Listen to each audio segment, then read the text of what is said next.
เทวดาและมนุษย์ทั้งหลายกราบขอโอกาสต่อหมู่สงฆ์ท่านครูบาอาจารย์พระเทรานุเถระเพื่อนสหธรรมิกขอความเจริญงอกงามในศีลในธรรมจงมีแด่ญาติโยมท่านสาธุชนผู้สนใจใฝ่ศีลใฝ่ธรรมผู้แสวงหาคุณงามความดีผู้ใฝ่บุญใฝ่กุศลทั้งหลายที่มาร่วมฟังธรรมปฏิบัติธรรมเพื่ออุทิศบุญกุศลส่งไปถึงดวงจิตดวงวิญญาณของโยมพ่อใหญ่คูณแม่ใหญ่พิมพาจันใส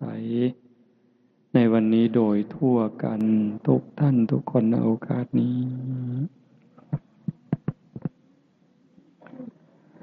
ในช่วงเวลาต่อจากนี้ไปธรรมภาพก็ขอถือโอกาสใส่เวลาในส่วนนี้เพื่อจะได้น้อมนำเอาประสัทธรรมอันเป็นหลักธรรมคำสอนขององค์สมเด็จพระบรมศาสดาสัมมาสัมพุทธเจ้ามาปรารภสู่ญาติโยมทั้งหลายฟังเพื่อเสริมสร้างศรัทธาความเสื่อประสาทะความเหลื่อมใสพร้อมทั้งวิริยะความภาคเพียรให้เกิดขึ้นมีขึ้นในดวงจิตดวงใจของญาติโยมทั้งหลายจนกว่าสิสมควรแก่การเวลาก็ขอเจริญพรญาติโยมผู้ที่ประนมมืออยู่ได้วางมือลง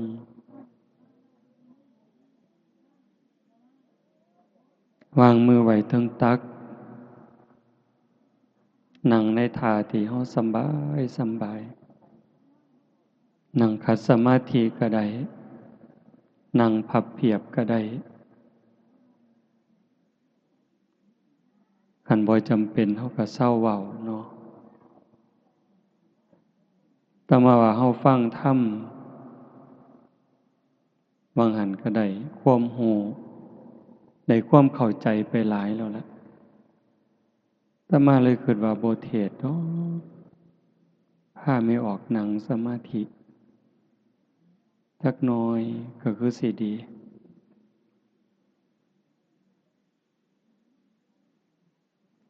ฟังสำนั้นเขาก็เข้าใจแล้วความหูเขาก็ได้หลายอยู่ที่จริงเขาฟังประจำอยู่แถวนี้ยังหน่อยๆก็2 สถานี3 สถานีมีแต่อยู่ที่ส่งมาได้ยินได้ฟังได้ตามความเข้าใจมาหลายยังอยู่อย่างเดียว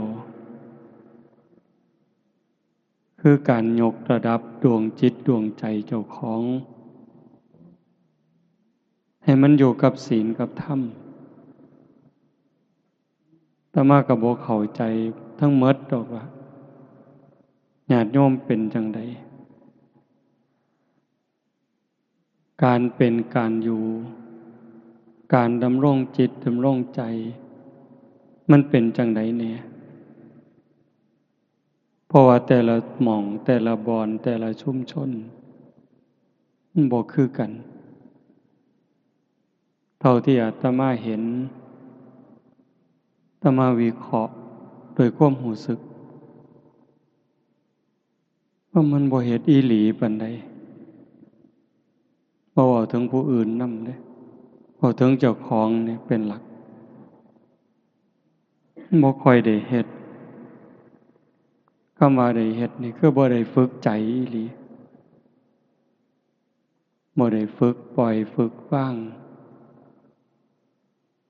เฮ็ดไปตามเรื่องซื่อๆเอาแต่บุญเอิ้นว่าเอาบุญแต่ว่ามันบ่ละบาปพอปานใดบุญก็เฮ็ดบาปก็ทำสัตว์ทั้งหลายจึงเวียนว่ายตายเกิดบ่จบบ่สิ้นคือเฮาได้งานนี้อันนี้เป็นตนาอนุโมทนาสาธุ ตั้งใจกันอีหลีโยมไม่ออกพอออกเพิ่นไปนิมนต์แต่โดนๆอันตามธรรมดาอาตมาก็ลืมมันลืมซุมื้อก็บ่หัวซ่าแล้วนะตอนนี้บ่ค่อยหัวซ่านำงานสิไปพอปฏิเสธกับปฏิเสธซึ่งหน้าเริ่มบ่คือเก่าแล้วล่ะปฏิเสธแบบบ่เกรงใจขืนบ่ได้ก็รับแล้วก็ทำท่าลืมขี้คร้านนะโยมคิดว่ามันซ้ำเก่าเทศแล้วก็ซ้ำเก่าเจ้าของก็เมื่อยซื่อๆใกล้สิตายไปซุมื้อก็จักสิหาวไปเฮ็ดหยังคิดว่าจั่งซี้แหมอยากอยู่ผู้เดียววัดก็อยากอยู่ผู้เดียวไล่หนีหมดญาติโยมก็ไล่หนีหมดไล่ออกจากวัดหนีไปไสก็ไปดีก็ไปดีซะขี้ร้ายก็ไปตามอยากขี้ร้ายโลดมาทำท่าคืออะไรวะว่ามีเงินมีทองอันนั้นอันนี้ถ้ามาก็ไล่หนี้หมดมื้อเช้าก็บ่ได้ไล่อีหลีดอกเว้าให้ฟังอยากอยู่ผู้เดียวพากันหนีซะไปวะพระเณรก็ตัดออกหมดน้องนุ่งเขาเอิ้นว่าลูกศิษย์ลูกหาอาตมาบ่กล้าเอิ้นเพราะว่าเจ้าของบ่พอเป็นอาจารย์ไผเคยดูแลกันมา10 ปี10 กว่าปีเก่าวัด10 วัดก็บอกว่าขาดกันเด้อบัดนี้ตัดขาดกันหมดจะมาเกี่ยวข้องกันอีกความคิดสิอยู่แค่หัวในหัววัดโน่นกุลมเท่านั้นจากนั้นก็สิบ่คิดฮอดผู้ใดบ่ไปเว้านำผู้ใดแล้วแต่ไผสิดีสิชั่วมันมีความรู้สึกว่าโลกนี่มันคือละคร จริงๆพระพุทธเจ้าก็บอกว่าโลกมันเป็นโรงละครเป็นแดนอุบัติการของบุญและบาปคนดีคนสัวโตเฮาก็แสดงละครตั้งแต่เด็กน้อยเด็กทารกวัยรุ่นหนุ่มสาวเป็นคนเฒ่าคนแก่เป็นวัยกลางคนจนคนเจ็บคนป่วยคนตายคนห้องไห้คนหัวเราะโตโกงพระเอกนางเอกกิเลสใส่หัวให้แสดงท่าทางขึ้นไปคันผู้มีธรรมก็แสดงบทบาทนั้นด้วยความเข้าใจด้วยความถูกต้องตามหน้าที่แต่ว่าถ้ามันบ่เข้าใจล่ะบ่เข้าใจในเงื่อนไขของธรรมแต่มันเข้าใจแสดงเข้าใจเล่นก็คิดว่าตัวผู้อื่นตบตาผู้อื่นแต่จริงๆกำลังเล่นตลกกับเจ้าของเว้าจังสิโยมสิเข้าใจท่านหรือบ่ก็บ่จักแต่มาเห็นว่าเวลานี้คนมันตั๋วกันหลายมันขี้ตั๋วแม่นหรือบ่แม่นนะแต่มาก็บ่ฮู้เด้แต่ว่าด้วยความเข้าใจเห็นจังซั่นโยมตั๋วกันมันก็พอฟังเพราะว่าโยมแต่ว่าพระตั๋วโยมมันเป็นตาซังตั๋วคันพระอีหลีบ่ตั๋วดอกแต่ว่าคนห่มผ้าเหลืองมันตั๋วคนเฮ็ดจังไดก็ได้ว่าแต่ให้ได้มาซึ่งแก้วแหวนเงินทองอำนาจวาสนาชื่อเสียงยศบริวารลืมสนิทว่าบาปมีบุญมีชาติหน้าชาติก่อนนรกสวรรค์มีลืมนึกถึงคำสอนพระพุทธเจ้าที่เป็นสัจจะ เป็นความจริงบ่ได้ตั้งใจว่าสิรักษาบ่ได้ตั้งใจว่าสิสืบทอดคำสอนของพระพุทธองค์ด้วยความเคารพสืบทอดคำสอนของพระพุทธเจ้าด้วยความเคารพด้วยความเถิดทูนด้วยความสักการะบูชามื้อหนึ่งอาตมาว่าอาตมาบ่คือเก่าอยู่ใกล้สิปวงแล้วล่ะเบิ่งทรงมื้อหนึ่งไปร่วมงานครูบาอาจารย์ก็หลายหลายนั่งเบิ่งแล้วก็คิดความคิดนะโยมไล่มาตั้งแต่หัวเลยองค์นี้ก็ตกนรกองค์นี้ก็ตกนรกองค์นี้ก็ตกนรกองค์นี้ก็ตกนรกองค์นี้ก็ตกนรกไล่มาจนฮอดเจ้าขององค์นี้ก็ตกนรกเป็นหยังพอความบ่ซื่อเฮาสวดมนต์วางแรงสุปฏิปันโนปฏิบัติดีพระสงฆ์สาวกของพระผู้มีพระภาคเจ้าปฏิบัติดีแล้วอุชุปฏิปันโน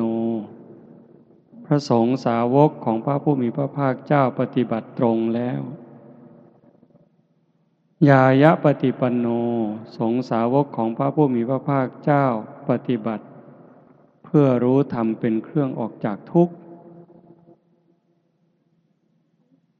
สามีจิปฏิปันโนสงฆ์สาวกของพระผู้มีพระภาคเจ้าปฏิบัติสมควรแก่การต้อนรับแก่การกราบไหว้แต่ว่าเบิ่งเข้าไปลึกๆไปเนี่ยบ่แม่นอย่าว่าแต่227เลยตั้งแต่หาข้อก็บ่ครบอาตมานี่ผู้หนึ่งบ่ครบแม่นหยังก็เลยว่าโอ้ยคือเป็นตาบาปแท้เนาะ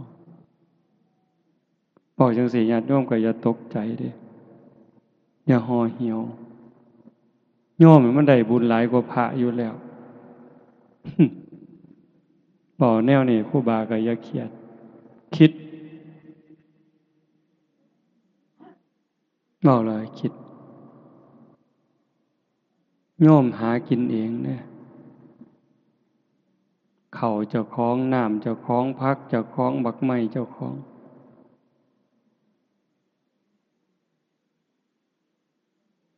แต่ว่าพระเน้นมันมีของเจ้าของจักอย่างอาศัยพระพุทธเจ้าสิกขาสาชีวสมาปันนาถึงพร้อมด้วยสิกขาและธรรมเป็นเครื่องเลี้ยงชีวิตของภิกษุทั้งหลายคันบ่มีศีลบ่มีธรรมกลายเป็นโจรไถยะบริโภคสิเฮ็ดจังได๋ก็แล้วแต่ญาติโยมสิหลั่งไหลไปเป็นหมื่นเป็นแสนคนก็ตามเจ้าก็กลายเป็นโจรอยู่คือเขาคันถ้าบ่เอาศีลเอาธรรมเป็นที่ตั้งการเฮ็ดบุญเฮ็ดทานญาติโยมเฮ็ดด้วยศรัทธาอีหลีอีหลอนี่คืองานตั้งใจเป็นแห้มเดือนแห้มปีเด้ผู้ที่มาร่วมคือกันตั้งใจเป็นแห้มเดือนแห้มปีเป็นพี่เป็นน้องในสายธรรมได้คบค้าสมาคมถูกใจกันไว้ใจกันเชื่อใจกันมาร่วมอนุโมทนาแต่งสุดขาวมาสมาทานศีลทำวัดสวดมนต์ฟังเทศน์ฟังธรรมเจริญสมาธิภาวนาควบคู่หวังให้เกิดบุญเกิดกุศลกับตนเองซะก่อน เฮ็ดบุญอุทิศก็คือการสร้างบุญให้มันเกิดกับเจ้าของกับโตโยมสู่คนเนี่ยเจ้าภาพลักๆก็คือผู้มีสื่อในกาดแต่ว่าเจ้าภาพสมทบก็คือญาติโยมสู่คนเนี่ยเฮาเป็นเจ้าภาพสู่คนทุกคนคือพี่คือน้องจริงๆก็บ่มีผู้อื่นดอกพระพุทธเจ้าเพิ่นบอกว่าในวัฏสงสารนี้ไม่มีใครเลยที่ไม่เคยเป็นพ่อเป็นแม่ไม่มีใครเลยที่ไม่เคยเป็นพี่เป็นน้องเป็นญาติร่วมสายโลหิตไม่มีใครเลยที่ไม่เคยเกิดเป็นสามีภรรยากันมาก่อนเมี่ยงใหม่ที่ตอมหลอดไฟเลีดลิงไร่ที่ส่งเสียง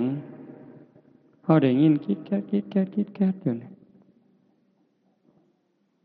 เขาก็เคยเป็นพ่อเป็นแม่เป็นพี่เป็นน้องเป็นผัวเป็นเมียเป็นญาติรวมสายโลหิตเฮามาพูดตั้งแต่นรกเวจีจนถึงภวกพรหมแต่เนื่องจากแต่ละคนแต่ละชีวิตแต่ละดวงจิตสร้างบาปสร้างบุญมาต่างกันผู้ประมาทหลายสร้างบาปหลายพูนไปอยู่นรกพุ่นล่องลงมาเป็นเปรตอสุรกายผู้บาปหน่อยจักหน่อยเป็นสัตว์เดรัจฉานบาปหน่อยก็เท่านี้เกิดมาเป็นคนคือกันเป็นคนพิกลพิการแข้งขาบ่ดีหูตาบ่ดียากจนคนแค้นผู้บุญหลายจักหน่อยเกิดมาเป็นคนคือกันรูปร่างดีหน้าตาดีผิวพรรณดีฐานะดีสติปัญญาดีโรคภัยไข้เจ็บหน่อยอายุยืนผู้บุญหลายขึ้นไปเป็นพิเศษเป็นเทวดาเป็นพรหมเฮาล่ะก็ซ้ำเฮานี่ล่ะบุญหน่อยก็ซ้ำนี่บุญหลายก็ซ้ำนี่แต่ว่าก็โชคดีหลายบัดเกิดมาเป็นคนแล้วเกิดมาเป็นคนไทยได้พ่อพระพุทธศาสนาเกิดในบ้านที่มีวัดมีว่ามีครูบาอาจารย์จูงใส่ศีลใส่ธรรมญาติโยมเองก็เป็นผู้บ่ประมาทมีความเสื่อมีความศรัทธามีความเข้าใจ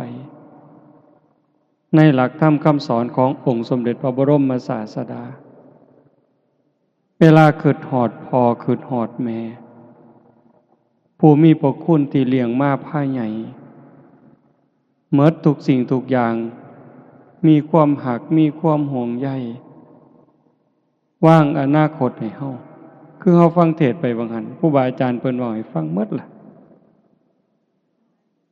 ถือว่าบุญหลายเด้เฮาฟังเทศน์ฟังธรรมเข้าใจได้เกิดศรัทธาแล้วก็มีปัญญาในการเฮ็ดการทำบ่เฮ็ดตามใจเจ้าของคิดบ่เฮ็ดตามความรู้สึกของสังคมบ้านเมืองเขาพาเฮ็ดฆ่าสัตว์ตัดชีวิตเลี้ยงเหล้าเลี้ยงยามีมหรสพที่ยั่วย้อมม่อมเมาปลุกเราบาปอกุศลกระตุ้นกิเลสให้พุทธขึ้นในจิตในใจเฮาเองในจิตในใจลูกหลานมีปัญญาบ่เฮ็ดจังซั่นนิมนต์ครูบาอาจารย์มาพาทำวัดถ้ามาขี่รถผ่านมาก็ดีใจนำเด้เห็นเฮาทำวัดอยู่ซ้ำนั้นมันก็พ่อดอกโยมคันสิบอกว่าซ้ำเอาบุญให้พ่อให้แม่เปรียบเขาเฮ็ด หมดเงินเป็นแสนเป็นล้านเลี้ยงเหล้าเลี้ยงยาขางัวขาหมูสู้กันกินซ้ำเฮาทำวัดแล้วก็พากันหนีไปนอนมันก็ได้หลายกว่าซุมหมู่นั้น100เท่าพันเท่าแล้วล่ะบ่ต้องเว้าถึงมาอยู่ดึกปานนี้เด้นี่หมายถึงบุญอันเว้าวังหันว่าแม่นเฮาสิทำวัดแล้วก็พอหนีไปนอนซะมันก็ได้หลายอยู่แต่มันบ่พอสิคุมจิตคุมใจดอกเป็นหยังจังว่าซั่นพอเฮายังสิเดินทางอีกอยู่มันได้หลายเพียงแค่ว่าชนะการเฮ็ดบุญแบบนั้นแต่ว่าการสิเดินทางต่อไปในมือข้างหน้าตัวเฮาเองก็ตามบ่จบง่ายๆการเวียนว่ายตายเกิดถ้าหากว่าเฮายังปิดประตูอบายบ่ได้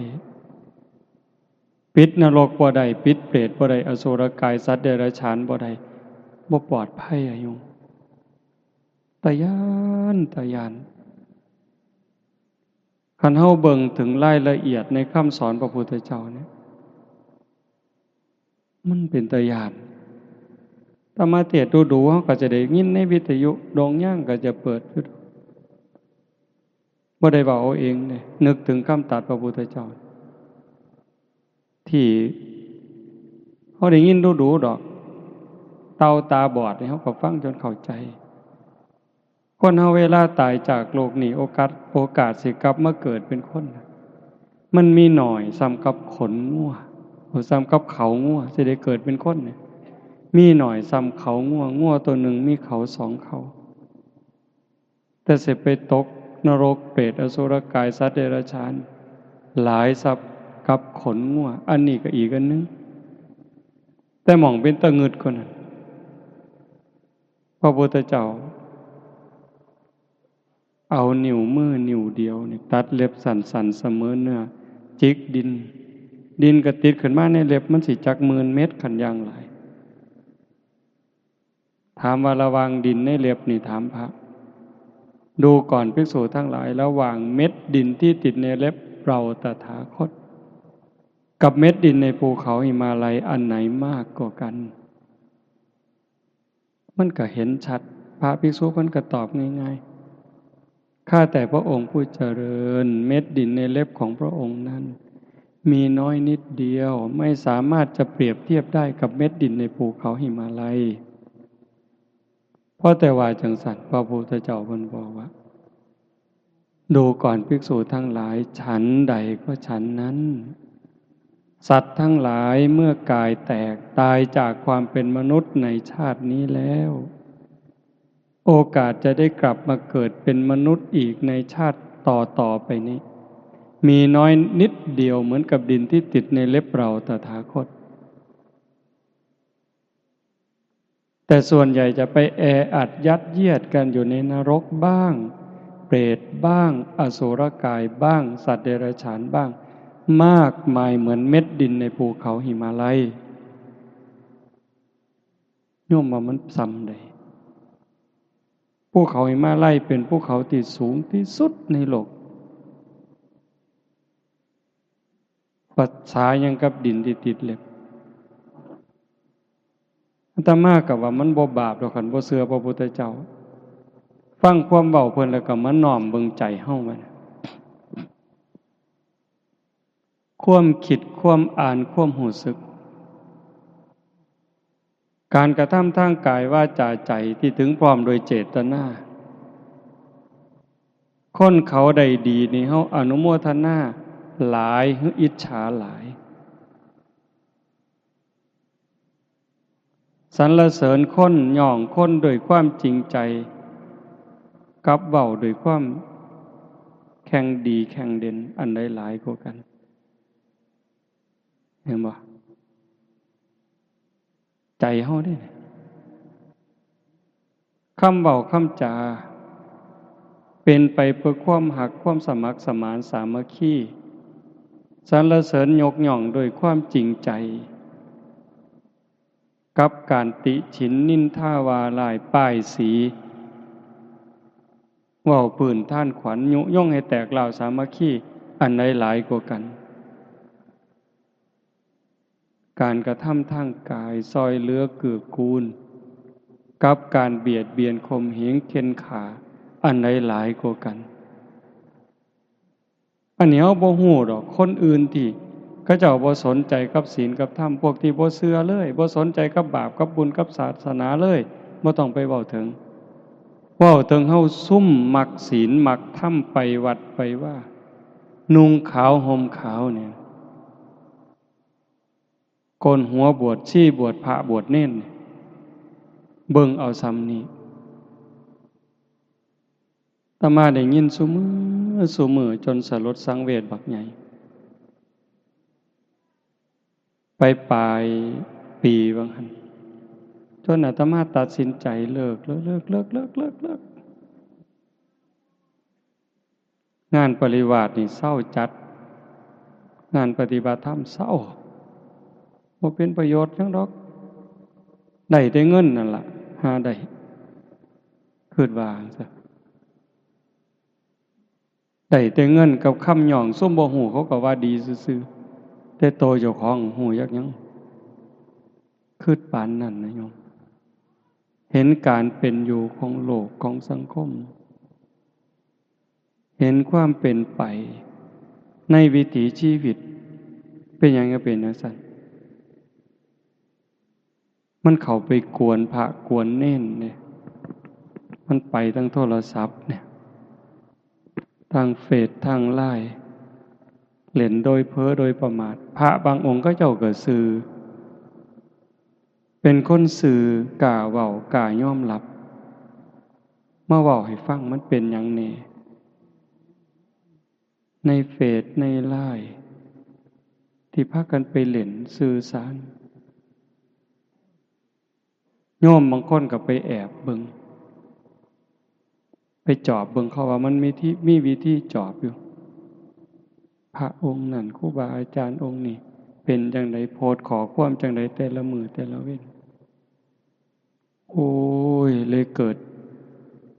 สลดสังเวชบักอย่างคักพอแต่คิดจังสั่นก็นึกถึงคำตรัสพระพุทธเจ้าที่ยกตัวอย่างว่าหั่นล่ะโยมก็บ่ได้ย้านพระคือกันเด้ไม่ออกพอออกบ่ปานใดแต่ไม่ออกนี่ก็บ่ได้ย้านส่งขอความหาครูบาก็เว้าไปสารพัดแนวอยากเว้าแล้วโอ้บ่แปลกก็เลยนึกถึงสมัยครั้งพุทธกาล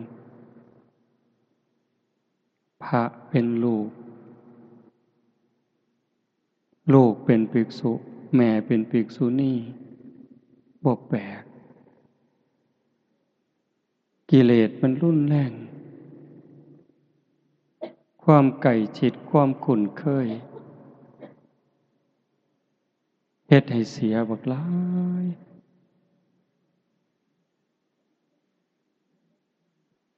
ก็เลยมาเบิ่งว่ามันสิไปไสบัดนี้จังว่าถามญาติถามโยมบ่อยๆแล้วก็บอกญาติโยมเสมอว่าฮักเจ้าของบ่ให้ฮักเจ้าของหลายๆเด้อรู้ตนเจ้าของหลายๆห่วงใยเจ้าของหลายๆคำว่ารู้ตนเจ้าของฮักเจ้าของห่วงใยเจ้าของนี่อย่าห่วงร่างกายหลายกว่าจิตวิญญาณซุมื้อคนดูแลสุขภาพร่างกายดีหาแนวกินดีๆอยู่หม้องสำบายเสื้อผ้าหนาแพร่ดีๆยาบำรุงยารักษาเขามีหอดคอร์สชะลอไว้วางมือก่อนนี่บ่มือว่านบ่จัก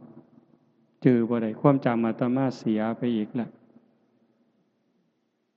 ปีกายเขาว่าเป็นความจำเสื่อมมันกลับมาเสื่อมอีกแล้วก็สร้างมันดอกก็เจ้ามาเป็นหมอดอกหมอ2-3 คน มื้อวันที่31คือส่วนมาสวดมนต์สุดท้ายว่าบ่ได้อยู่ไปเรียนเข้าคอร์สอบรมพิเศษคอร์สชะลอวัยก็แม่นคนซุมื้อพยายามสิต่อสู้กับธรรมชาติต่อสู้กับความจริงเริ่มตั้งแต่ต่อสู้กับความแก่ความเฒ่าบ่ยอมง่ายเด้ตั้งแต่ผมก็บ่ยอมให้งอกมันงอกก็ยอมก็แม่นอยู่อยากให้มันงามก็บ่เป็นหยังหนังเหี่ยวก็เฮ็ดให้มันบ่เหี่ยวก็แล้วแต่สิหาวิธี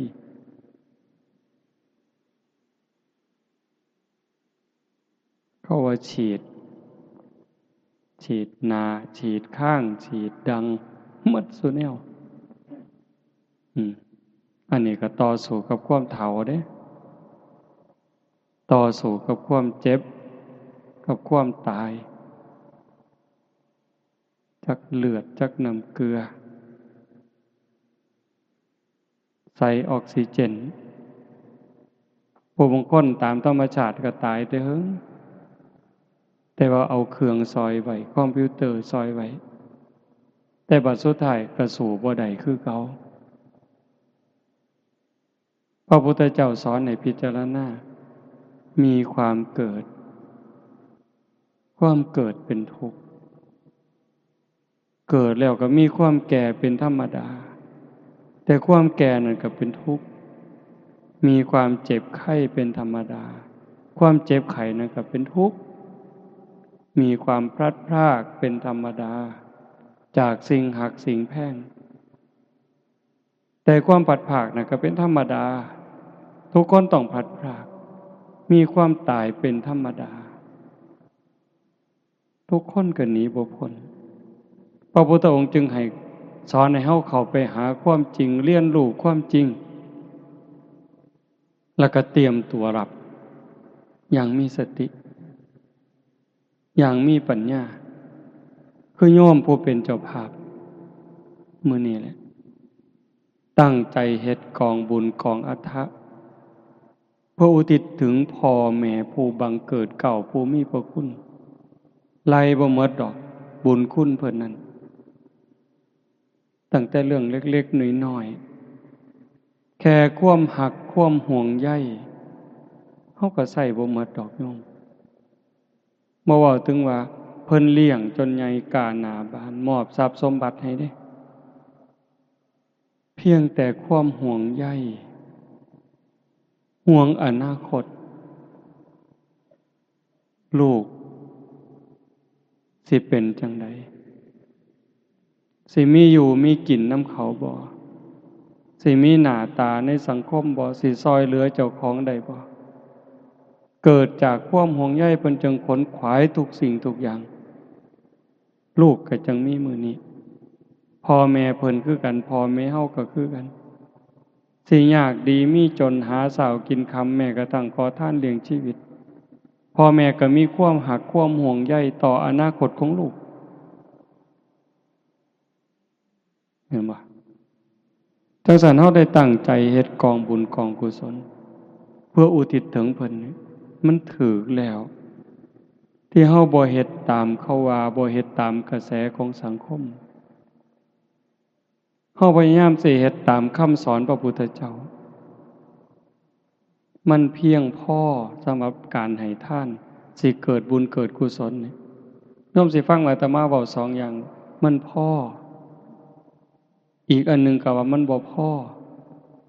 สำหรับการเฮ็ดบุญมันพอแล้วสำหรับการสิอุทิศส่วนบุญส่วนกุศลเฮาหาพระอริยเจ้าบ่ได้เฮาก็หาครูบาอาจารย์ที่เฮาคิดว่าเพิ่นมีข้อวัดปฏิบัติงดงามตามสมควรพาฝึกพาหัดเว้าให้ฟังเฮ็ดให้เบิ่งแม่ชีแม่ขาว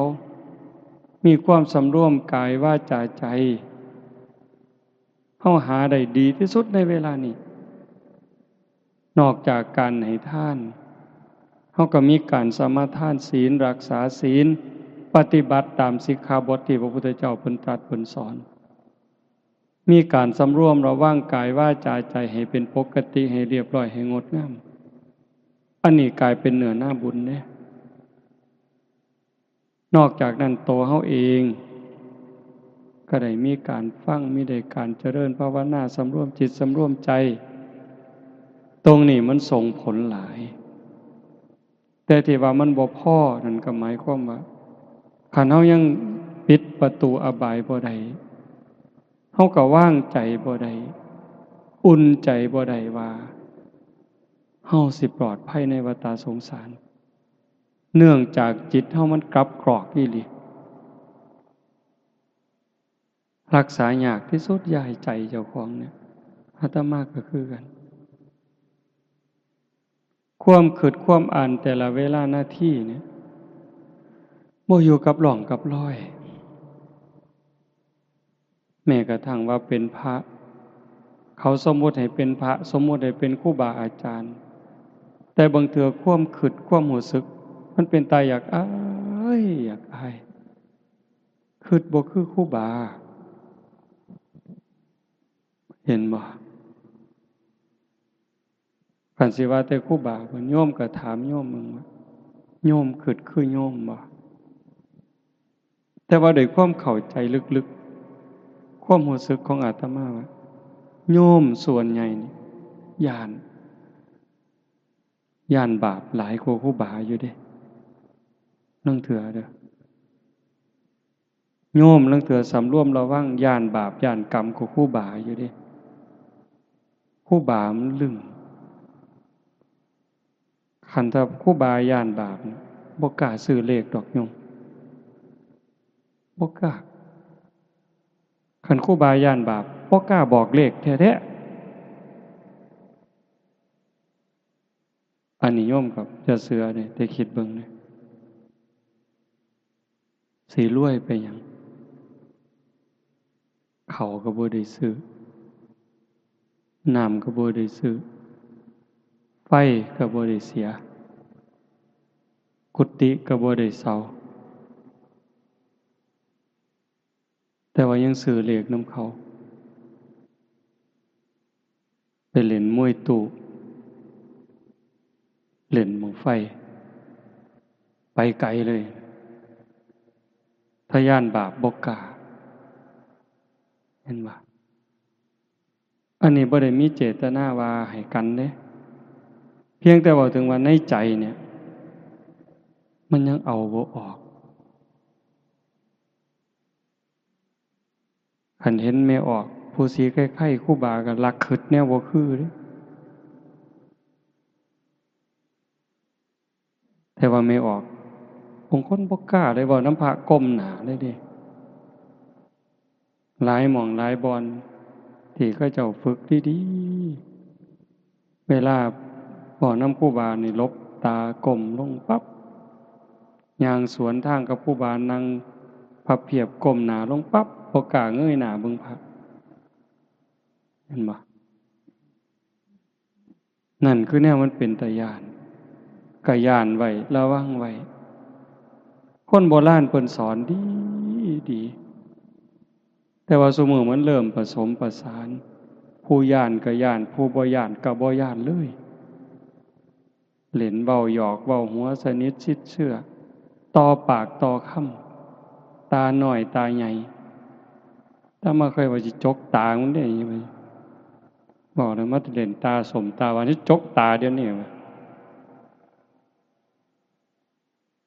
ปานนั้นนะโยมโลกมันก็จังเป็นอยู่จังซี่ความเดือดร้อนความบ่เป็นสุขบ้านเมืองก็ขาดระเบียบวินัยวัดว่าก็เริ่มโรยล่าลงโรยล่าลงมันเป็นจังไดนั่นคือเอาใจออกทางศีลทางธรรมแต่บ่ได้หมายความว่าศาสนาหมดบ่หมดบ่เสื่อมบ่มีเสื่อมบ่เคยเสื่อมแล้วก็สิบ่เสื่อมคันเฮ็ดดีเฮ็ดถูกต้องมื้อนี้บุญกุศลคือเก่าคุณธรรมคือเก่าอากาลิโกปฏิบัติได้ให้ผลได้ไม่จำกัดการ จังว่าโยมพอออกไม่ออกพากันเฮ็ดงานบุญนี่ดีใจเห็นโยมพอออกเพิ่นนั่งสมาธิตั้งแต่บุญผู้อื่นสิหัวสิหาวแล้วบ่หัวซ่านั่งนิ่งนี่ได้บุญนำเพิ่นโยมไม่ออกเจ้าภาพเพิ่นนั่งนิ่งตั้งแต่มาได้บุญนำจังซี่ถูกต้องไงโยมเฮาเอิ้นผู้ใฝ่ศีลใฝ่ธรรมญาติธรรมผู้เชื่อในบาปในบุญหวังในบุญในกุศลมาตุ่มมาห้อมมันเป็นเวลาสั้นๆ10 กว่าชั่วโมงตั้งอกตั้งใจบำเพ็ญเพียรภาวนาฟังเทศน์นี่สิฟังก็ได้บ่ฟังก็ได้ดอกอาตมาว่าฟังก็ได้บ่ฟังก็ได้เบิ่งลมหายใจเข้าเบิ่งลมหายใจออกคันได้ยินเสียงก็ตั้งสติฟังแค่เสียงมันกระทบหูแล้วก็ดับลงเกิดขึ้นแล้วดับไปเกิดขึ้นดับไปเกิดขึ้นดับไปเป็นอารมณ์ของพระกรรมฐานยิ่งพิจารณาเห็นการเกิดดับของเสียงบุญกุศลแห่งหลายโยมมันเลยจากสมถะสู่วิปัสสนาแล้วจิตใจเฮาสิคลายความยึดมั่นถือมั่นบุญมันหลายกว่าเฮามาให้ท่านเป็นแสนเป็นล้านบุญกิริยาวัตถุ10โยมโยมได้ฟังอยู่ประจำสิ่งที่เฮาเฮ็ดกองอัฏฐะตั้งแต่ผ้าไตรจีวรหมอนสาดกองเข่ากระติบเข่ากระตามหมากยังกระสร้างดอกอันนี้มันเป็นพื้นดีประโทษเด้บ่แม่นบ่ดีเด้มีอานิสงส์มากมายมหาศาลแต่มันเทียบบ่ได้กับศีลเทียบบ่ได้กับโยมตั้งใจรักษาศีลหาสมาทานศีลหาสำรวมกายวาจาใจให้เป็นปกตินี่มันเทียบฝุ่นบ่ได้เลย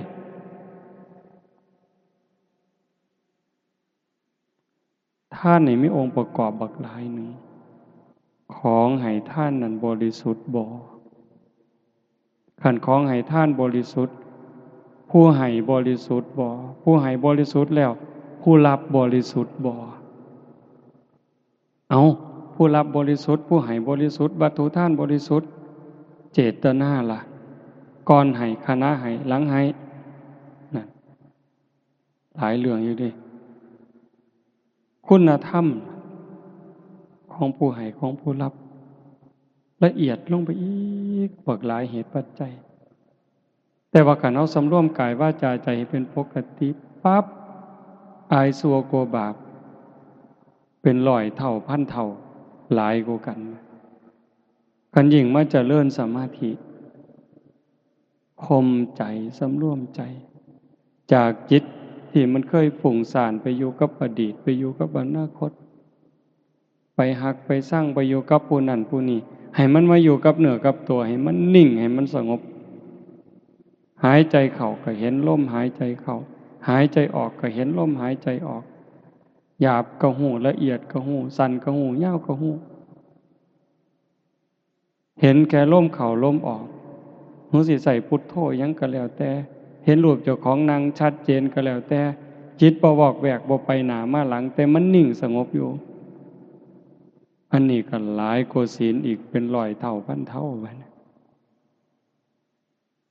แต่กันถ้าเขาเห็นการเกิดดับของอารมณ์เสียงดังขึ้นแล้วก็ดับไปเห็นเสียงมันเกิดดับเกิดดับอารมณ์ที่มากระทบจิตพอใจบ่พอใจเขาเห็นเป็นเพียงแค่สักว่า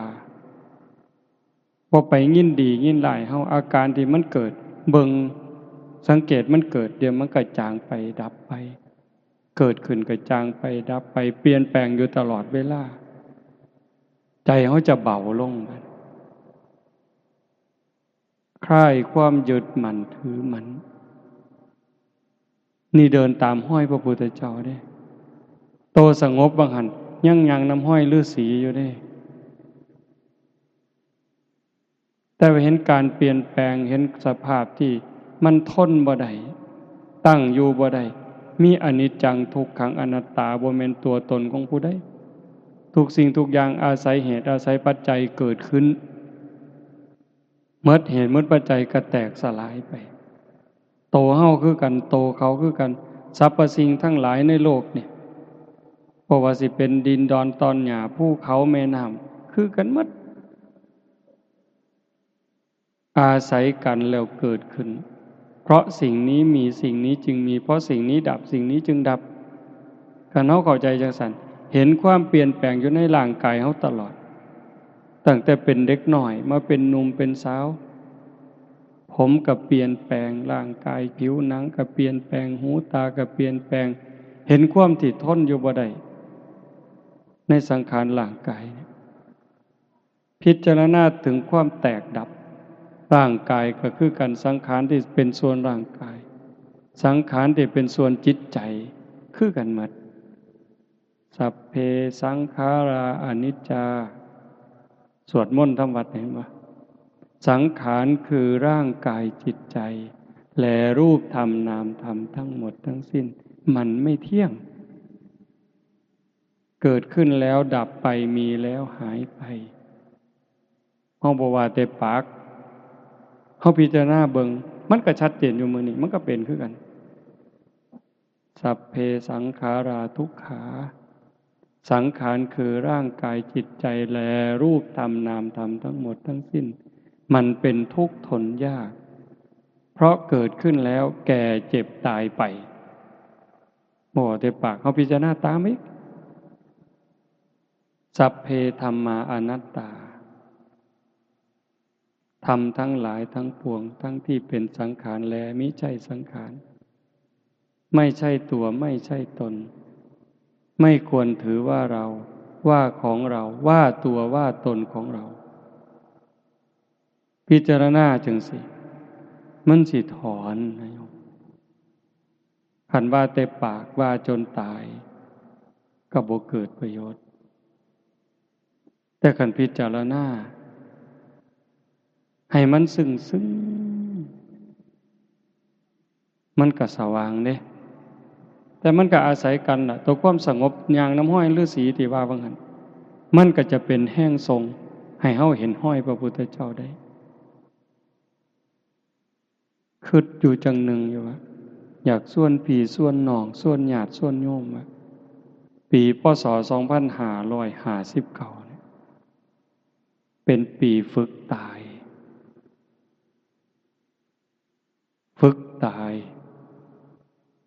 เป็นปีให้เข้าใจธรรมขึ้นกว่าเก่าได้บ่หน้าตาบ่ต้องไปหัวซ่ามันดอกไผสิฮักไผสิซังไผสิศรัทธาบ่ศรัทธาอย่าเอามาใส่ใจเบิ่งใจเจ้าของนี่ว่ามันแบกอยู่บ่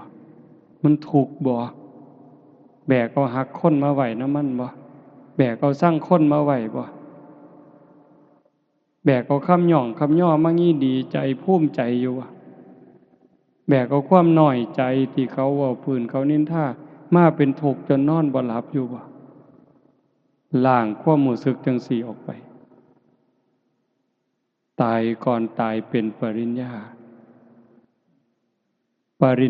ตายก่อนตายใครได้รับเป็นอันนับว่าจบสิ้นการศึกษา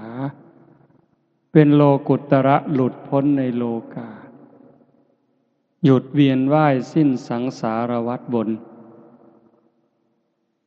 พระพุทธเจ้าสอนเฮาจังซี่สิ่งที่เฮาเป็นเฮาอยู่นี่คือการกำลังก้าวย่างกำลังเดินทางตามห้อยของพระพุทธเจ้าที่อาตมาเว้าแนวนี้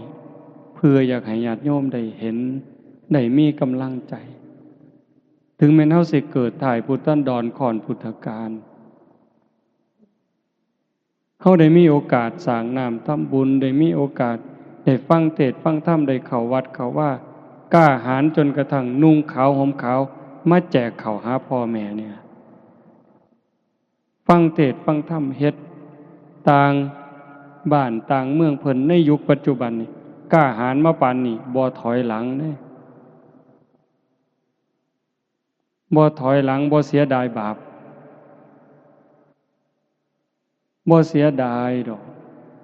ก การสิได้เล่นได้ม่วนบ่เสียดายความม่วนความเงินคำว่าจังสี่หมายความว่าจังไดแม่นอยู่ดอกเฮาบ่จ้างหมอร้องหมอลำบ่จ้างหนังมาเบิ่งก็จริง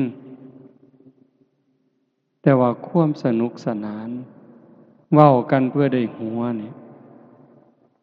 อันนี้ก็ไปบ่ทันรอดเด้หาเรื่องสนุกสนานมาเว้าพอได้หัวได้หาวกันดีบ่เฮาก็ว่ามันบันเทิงแต่เฮาเบิ่งพระพุทธเจ้าบัดแม้กระทั่งหัวจนเห็นแขวก็บ่มีพระพุทธเจ้าเด้พระสาวกคือกันพระอรหันต์เพิ่นคือกันคันเห็นสิ่งที่แปลกประหลาดสิ่งที่อัศจรรย์อย่างหลายเพิ่นก็เพียงแค่แย้มที่มุมปากเห็นบ่เพียงแค่แย้มแล้วผู้เห็นพระภิกษุนำกันเห็นก็สิถามเป็นหยังอาจารย์ยังเป็นจังซั่นอย่างพระลักขณะเห็นพระโมคคัลลานะแย้มยิ้มที่มุมปาก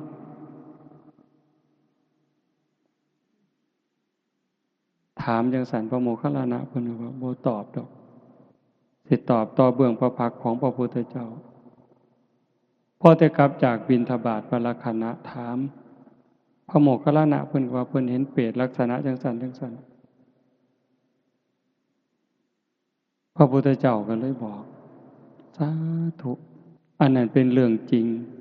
เฮาก็เห็นคือกันเป็นเวลานานมาแล้วแต่เฮาก็บ่เคยเว้ามื้อนี้โมคคัลลานะเป็นพยานให้เฮาเป็นพยานให้โมคคัลลานะเรื่องนี้เป็นเรื่องจริงพระภิกษุทั้งหลายก็กราบทูลในพระพุทธเจ้าเล่าให้ฟังก็จังเล่าปานนั้นได้โยมมื้อนี้ว่าเพิ่นบ่ยิ้มบ่เว้าบ่หัวจนเห็นแขวเพิ่นเครียดอยู่ว่ามีความตึงเครียดมีปัญหาหลายซั่นบ่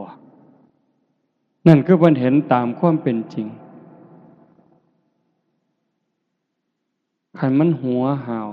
ไปปานนั้นนั่นก็คือบ่ปกติบูดบึ้งก็บ่ปกติคือบ่ติดสายบ่ติดขวาบ่บูดบึ้งแล้วก็บ่ล่าเริงจนเกินคันล่าเริงก็เบิกบานในศีลในธรรมผู้เบิกบานมันม่วนในใจเด้โยมเบิกบานในใจเด้บานส่ำใดไม่ออกเคยเป็นหนี้คนแล้วใส่หนี้คนหมดบ่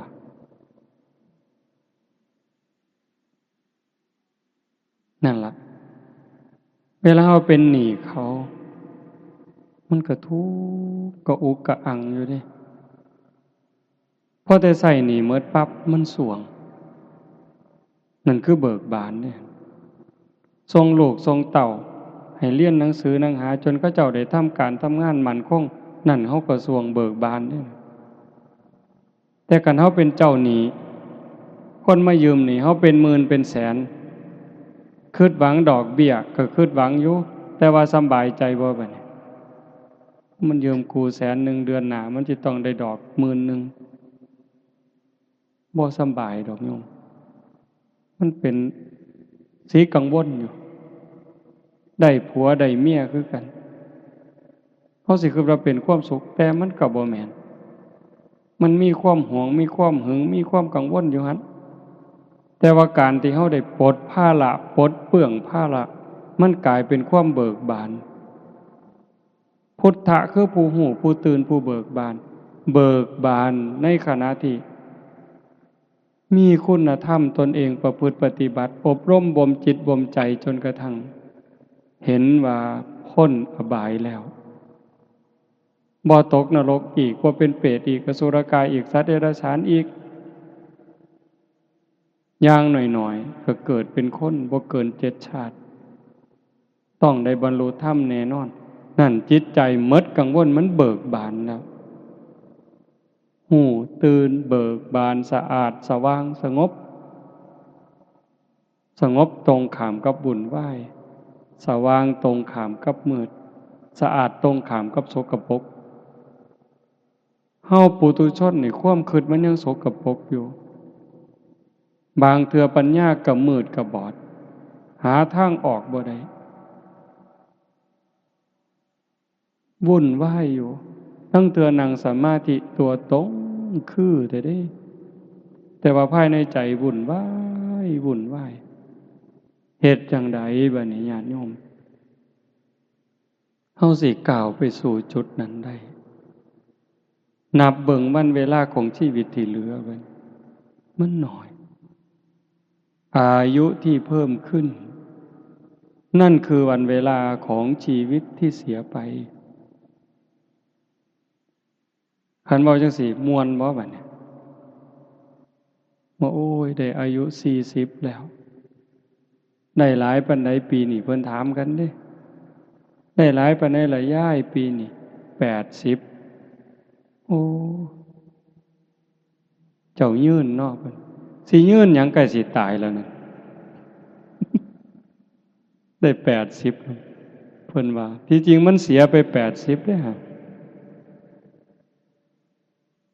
วันเวลาอายุที่เพิ่มขึ้นตัวเลขเพิ่มขึ้นแต่เวลาของชีวิตที่เหลือมันน้อยท่านบ่บัดนี้อันเฮ็ดบุญนี่มันสิพอได้ที่เว้าเนี่ยแม่ขาวแม่ชีโยมพอออกไม่ออกมาร่วมประพฤติปฏิบัติงานกองกฐินเนี่ยอันบุญนี่มันพอได้แต่ว่าการยกจิตยกใจเพื่อให้สูงจากอำนาจของกิเลสเป็นเรื่องยากอาตมาก็เฮ็ดบ่ทันได้โยมจังว่ามันเป็นตารู้ตนคันเว้าจังซี่เป็นตารู้ตนเจ้าของหลายเป็นหยังเพราะว่าเฮาบ่มจิตบ่มใจยังบ่ทันพอฝึกสติยังบ่ทันพอจิตเฮาเกิดดับทียิบเพิ่นว่าชั่วรัดนิ้วมือเนี่ยชั่วรัดนิ้วมือเดียวเหยียดนิ้วมือออกก็กำเข้าแค่นี้นี่จิตเกิดดับแสนโกรธขณะ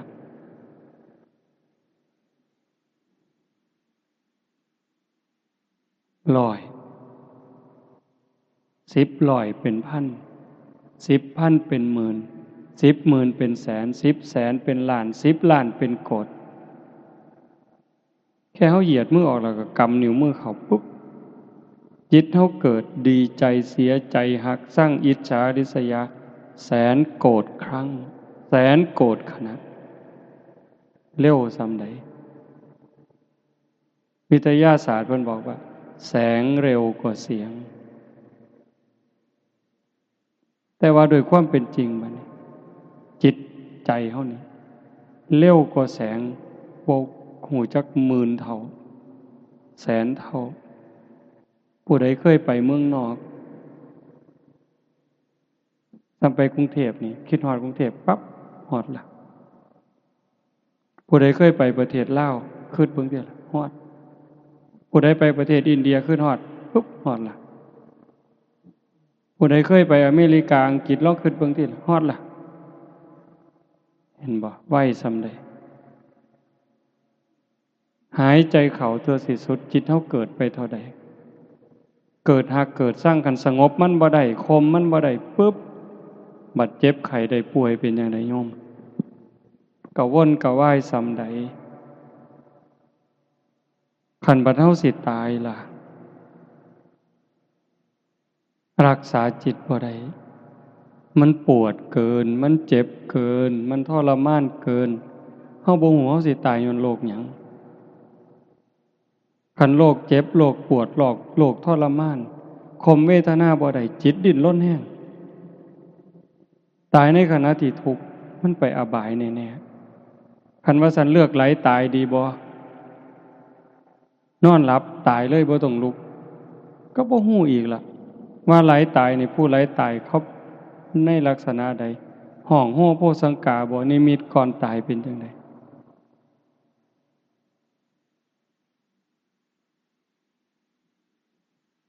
มื้อวันที่31 อาตมาขึ้นไปภูเขาหน่อยเออพระพุทธรูปคือนั้นหายามกลางคืนเผื่อมีคนอยากไปนั่งสมาธิพิเศษเอาเฟื่องไปผูกก็นะขี่รถหน่อยขึ้นไปเอาเฟื่องไปว่างเอาเฟื่องไปยายเออเอาศาสตร์มาปูไต่ฐานพระมันก็มีศาสตร์เอาศาสตร์มาปูล่มมันผันหลายล่มแห้งย่านล่มพัดศาสตร์ปิวผันเห็นไม้ขอนหนึงก็ใหญ่เติบเห็นไม้ขอนหนึงยาวประมาณคาแขนอาตมาก็เลยว่าเอาไม้มาทับศาสตร์ดอกว่าพอแต่ไปยกขึ้นปั๊บหลดไม่งอดอยู่ในไม้เบิ่งความเร็วของมันความเร็วของจิตเด้แต่สติตามบ่ทันดอกปั๊บเนี่ยห้องอาตมาลงห้องนี่โอ๊ะอันนี้เขาให้สมมุติเป็นอาจารย์เนี่ยเว้าแต่กรรมฐานอยู่เรื่อยเว้าแต่เรื่องการปฏิบัติเจริญสติอยู่เรื่อยลักห้องบ่ฮู้โตไม่ออกโอ๊ยเพิ่นว่าโอ้ยบ่โอ้ยซื่อๆโยนขอนพร้อมจักโยนไปไสบ่ฮู้เด้นั่นน่ะพระองค์หนึ่งก็อยู่ข้างๆโยม2คนก็กำลังซอยจักโยนไปไสอาจสิโยนใส่ตีนเจ้าของก็ได้บ่ฮู้ที่เลยโยนเลยคันสมมุติว่าฟ้าผ่าอาตมาก็ตกนรกคือจังไดก็ตามสมมุติว่าไม่งอดตอดแล้วตายตอนนั้นบวชมา28 ปีได้โยมเขาเอิ้นอาจารย์ลาวีเด้ เขาเอิ้นพ่อครูเด้ขี้ร้ายบ่หมู่เจ้าว่าเห็นบ่ขี้ร้ายบ่นี่เป็นตาอยากอายบ่โอ้ยเป็นตาอยากอายคักเด้อคุยบ่ได้โยมมื้อนี้เฮาไปเฮามาขี่รถขี่เรือไปหันไปนี้สิพากันเปิดเพลงฟังสำบายโอ้ยบ่แม่นดอกโยมกินข้าวกินน้ำสิอ่อนซ้อนน้ำแซ่บอยู่นั่นบ่แม่นหาแค้นเขาตายเด้ไปไสล่ะในเมื่อควบคุมจิตบ่ได้ตรงนี้เป็นตาย้านโยมถ้าเว้าถึงบุญนี่มันคักอยู่แล้วแต่ว่าคนเฮ็ดบุญมันก็ตกนรกเห็นบ่พระนางมัลลิกาพระมเหสีของพระเจ้าอุเทนก็อาตมาจำบ่ผิดเราเฮ็ดบุญมาบักอย่างคักบักอย่างหลายแต่จิตดวงสุดท้ายไปเฮ็ดบาปคิดเห็นบาปนิดเดียวตกนรกเอลกาปัตตนาบวช20,000 ปีเด้โยม20,000 พรรษาเด้บ่ได้บวชขี้เล่นๆเด้บวชประพฤติปฏิบัติหวังเป็นพระอรหันต์หวังหลุดพ้นพุ่นน่ะบัดใจสิขาดบวช20,000 ปีเนาะเอาบักอย่างคักหวังบรรลุธรรมเป็นพระอรหันต์แต่ว่าจิตดวงสุดท้ายบัดใจสิขาดภาพที่ตนเองเฮ็ดตะไคร่น้ำขาดมันปรากฏมันก็สำคัญอยู่ในอันบุญมันบ่คือเห็นเด้คือเห็นตะไคร่น้ำพันข้อมันเกิดนิมิตมามื้อนี้ยังเป็นนาคอยู่เด้ผู้ใดสิซอยไผบัดนี้โยมสะเดาะเคราะห์นี่ซอยได้บ่เสริมดวงนี่ได้บ่รดน้ำมนต์นี่ได้บ่ให้ครูบาอาจารย์องค์นั้นองค์นี้เฮ็ดให้ได้บ่มีทางอัตตาหิอัตโนนาโถตนแลเป็นที่พึ่งแห่งตนวิริเยนะทุกขมัจเจติบุคคลสิล่วงพ้นจากความทุกข์ได้ย้อนความเพียรของผู้นั้นเองญาติโยมมาเฮ็ดงานบุญเฮาบ่ให้ความบันเทิงแบบโลกที่มีกิเลสเป็นตัวหนุนเป็นตัวยุมาพาเฮาเฮ็ดแต่เฮาเอาธรรมะของพระพุทธเจ้ามาพาเฮ็ด ง่วงแน่เมื่อยแน่อาตมากับคือกันตั้งแต่ขึ้นมาอาตมาหายใจบ่อิ่มมันอยากตายอยู่เลยยังคอยรับตาเบาไม่ออกอยู่ทั้งหน้าสิซ่อมๆรับตาเบาหายใจเอาลมเห็นบ่แต่ปานนั่นจิตใจก็บ่ทันนิ่งนะใกล้ๆตายนี่มันยังซอกแซกซอกแซกซอกแซกออกไปนำคิดนั่นคิดนี่ไปนำนี่มันเร็วอ่ะโยมมันเกิดดับเร็วกว่าแสงชั่วรัดนิ้วมือเกิดดับแสนโกรธขนาดจึงเป็นเรื่องยากบ่แปลกที่พระพุทธเจ้าว่าเมื่อสิ้นลมหายใจตายจากความเป็นมนุษย์ในชาตินี้แล้วโอกาสจะไปตกนรกบ้างเปรตบ้างอสุรกายบ้างสัตว์เดรัจฉานบ้างมากมายเหมือนเม็ดดินในภูเขาหิมาลัยแต่โอกาสจะได้กลับมาเกิดเป็นคนอีกมีน้อยนิดเดียวเหมือนดินที่ติดในเล็บเราตัดเล็บสันๆเสมอเหนือมันสิไหลไปได้ไม่ออกก็ล่องไปจิกดินมืออื่นแต่เขาออกมานับหากล่องละเอียดซองเบิ่งว่ามันจักเม็ดล่องไปเทียบกับภูเขาคนในโลกนี่ก็คือกันขนาดเฮาปูเขาวัดเขาว่าบวชพระบวชชีนุ่งขาวห่มขาวเป็นคนใจบุญมักบุญขนาดนี้เก่าสังเกตเบิ่งใจเฮามันซอกแซกซอกแซกซำใดเราซุ่มบ่สนใจกับวัดกับว่ากับศีลกับธรรมมันสิซำใดมันดอกถ้าสั่นขันหักเจ้าของห่วงใยเจ้าของหวังดีตัวเจ้าของนี่ต้องพยายามง่ายที่สุดคือว่ามันจะเป็นทางลัดอันนี้คือเอาเด้เป็นทางลัดใส่เวลาหน่อยที่สุดฝึกตายเป็นคนตายฝึกเป็นคนตายเขาด่าให้เขาให้เขาจมให้เขาเอาเปรียบก็บอกว่ากูตายแต่หึงแล้วมึงอยากได้มึงก็เอาไปรวดได้บ่ย้ายจังสิด่าก็ด่าไปรวดมึงด่าคนตายดอกกูบ่มีความรู้สึกดอกเป็นจังไดได้ง่ายบ่แนวนี้คิดง่ายอยู่แต่เฮ็ดยากสิย่องสิย่อสิให้รางวีรางวัลให้หยังมากก็ให้มาโลดแต่มึงให้คนตายดอกบ่ยินดีนำคันผู้ใดเฮ็ดได้เร็วเท่าใดแห่งแต่ดีจังว่าคันคือพวกอยู่วัดมื้อเช้าอาตมาก็เว้าอยู่เด้มื้อเช้ามันยังเป็นวันที่3อยู่เนาะเป็นวันอาทิตย์วันเริ่มต้นตั้งแต่มื้อนี้พวกโยมอยู่วัดพวกแม่ชีมื้อยังพวกนี้บ่ปากจังอยู่นำอาตมาได้คือบ่ปากเลยอยู่จนเป็นพรรษาจนออกพรรษาอาตมาก็บ่เคยถามชื่อบ่เคยฮู้บ่เว้านำเขาเจ้าก็บ่เว้าอีหลี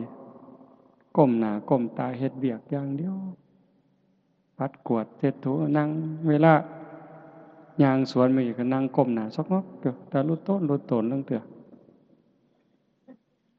เพราะว่าคันบ่เอาจังซั่นมันบ่ได้มันทุกคนก็อยู่ในวังวนของกิเลสตัณหาทั้งหมดคันบ่ฝึกบ่ฝนบ่เขี่ยวเจ้าของเต็มที่ยากกินแซ่บอาตมาก็หายมันบ่ปกติอาตมาเกินบ้าอยู่เด้แซ่บหลายก็จมอันสิมาเมาน้ำแซ่บน้ำนัวอยู่นี่ห้วยหนีวะโลด มันเป็นจังได๋รู้เพราะว่าเป็นห่วงเจ้าของนำห่วงทุกคนมันเป็นตาย้านโยมที่เว้าเป็นจังได๋อันตายเนี่ยมันก็เป็นตาย้านอยู่แต่อาตมาว่าหลังตายเป็นตาย้านกว่าเป็นหยังจังว่าจังซั่นในขณะที่เฮาเป็นอยู่นี่ทุกข์ใจเฮาก็เคยทุกข์มาแล้วผัวตายเมียตายลูกตายพ่อแม่ตายเฮาก็ทุกข์มาบ่แห้งอะล่ะแม่โยมแม่อาตมาเสียตั้งแต่ปี52คิดพ่อมื้อนี้ลางเทื่อน้ำตายังออกอยู่ดิเวลาคิดอยากให้ขึ้นมาอาตมาก็คิดหาเรื่องซื่อๆเด้คิดเห็นความบอกความสอนคิดเห็นความหักความแพงที่เพิ่นมีเท่านั้นมันก็ไหลแล้วน้ำตา เห็นบ่ทุกข์ย้อนพ่อแม่ตายพี่น้องตายของหักของแพงเฮาเคยมาแล้วเฮาก็ทนได้มันชินน่ะแต่ว่าคันทุกข์หลังตายคันไปตกนรกก็ยุ่งมีหรือบ่มีก็สร้างล่ะแต่อาตมาเชื่ออย่างอเวจีมหานรกอยู่กับไฟบ่มีช่องว่างของความร้อนไฟคือกับไฟทานกะกะคือไฟแก๊สจัดๆร้อนเสมอต้นเสมอปลายชั่วกับชั่วกันเอาส่ำใดบางเทื่อเพิ่นว่านรกภูเขาเหล็กกิ่งมาในทิศทั้งสี่เข้ามากระทบกันบดเฮานี่ขาดเครื่องมุนกับหมองรถอันนี้เป็นตาย้านบ่คันเป็นเปรตหิวตลอดน้ำเลือดน้ำหนองไหลส้มเป็นตาย้านส่ำใดถ้ามาว่าได้เป็นตาย้านขันมันดีที่สุดก็คือพยายามฝึกฝนอบรมบ่มจิตบ่มใจถอนหักสั่งบ่ต้องได้บ่ต้องเสียคันมันได้ก็สมมุติว่าได้ก็ใส่ไปตามนั้นมีไปตามนั้นแต่บ่เอามาแบกว่าของกูจนเป็นทุกข์เสียก็บ่แม่นว่าเสียดายว่าของกู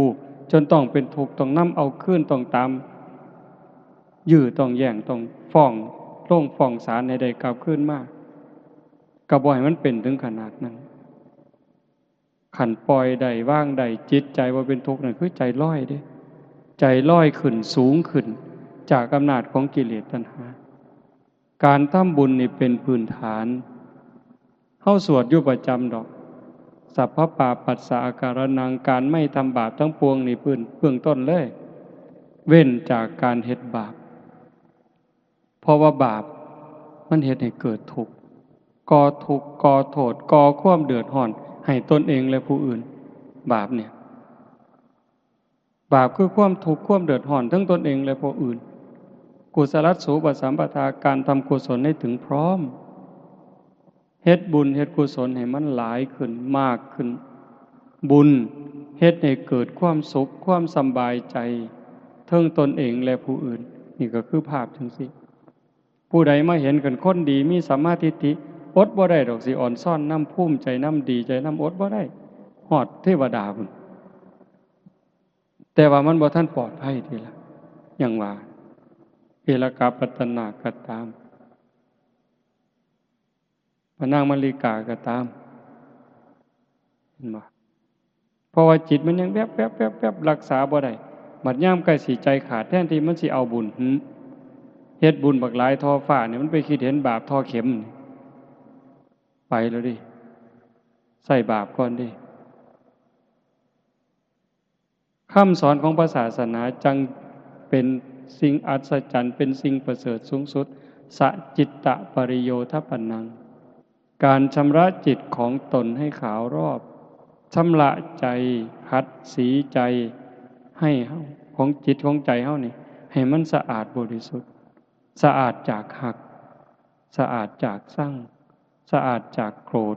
สะอาดจากเกลียดสะอาดจากกลัวสะอาดจากโลภโกรธหลง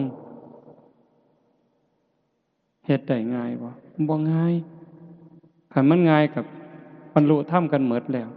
ก็จังต้องเพียรการให้ทานนี่เป็นอุบายเพื่อเอาชนะความขี้ทีคันเฮาสิว่าเอาบุญก็หมายความว่าการให้ทานนี่เฮ็ดให้เฮามีอยู่มีกินเกิดชาติหน้าชาติใหม่สิเป็นคนร่ำคนรวยคนสวยคนงามนี่เว้าเอาบุญบ่ให้เกิดแต่คันเว้าตามห้อยพระพุทธเจ้าไปการให้ทานเป็นอุบายเอาชนะความขี้ทีขี้เหนียวบ่หยุดรักษาศีลคันเว้าแบบเอาบุญเพื่อให้เกิดมางามรักษาศีลเฮาสิเกิดมางามโรคภัยไข้เจ็บน้อยรูปร่างหน้าตาดีผิวพรรณดีโรคภัยไข้เจ็บน้อยอายุยืนนะบอกจังซี่เด้ แต่คันเว้าตามห้อยพระพุทธเจ้าอีหลีบัดศีลเป็นอุบายออกจากการเบียดเบียนบ่เบียดเบียนตนเองบ่เบียดเบียนผู้อื่น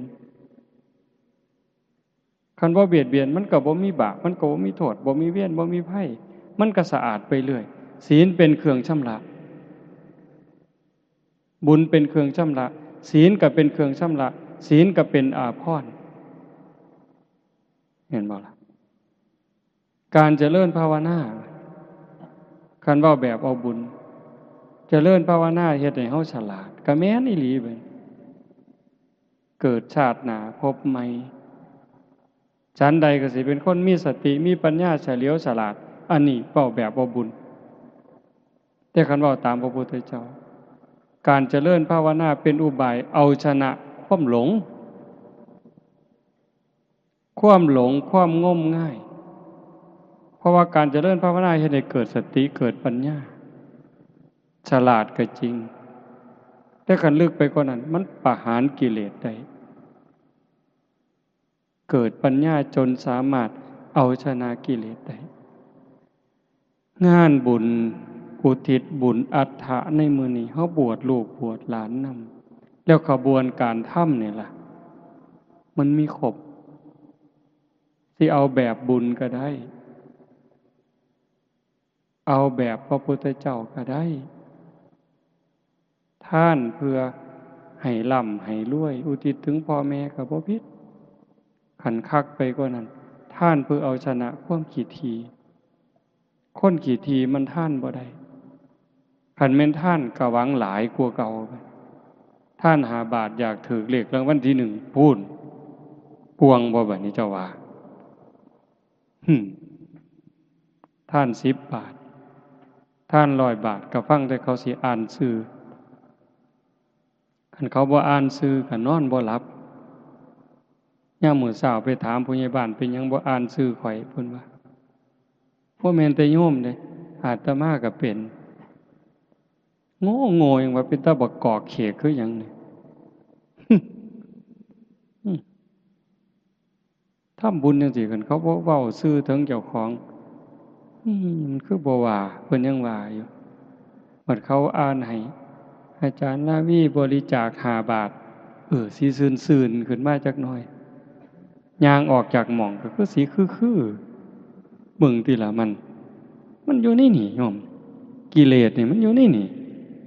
คันเว้าแม่นแนวเป็นตัวเป็นตนเป็นแต่จับมาขายอีหลีเนาะโยมเนาะมันเป็นแต่จับมันมาจับขาตีใส่ดินพุ่นนี่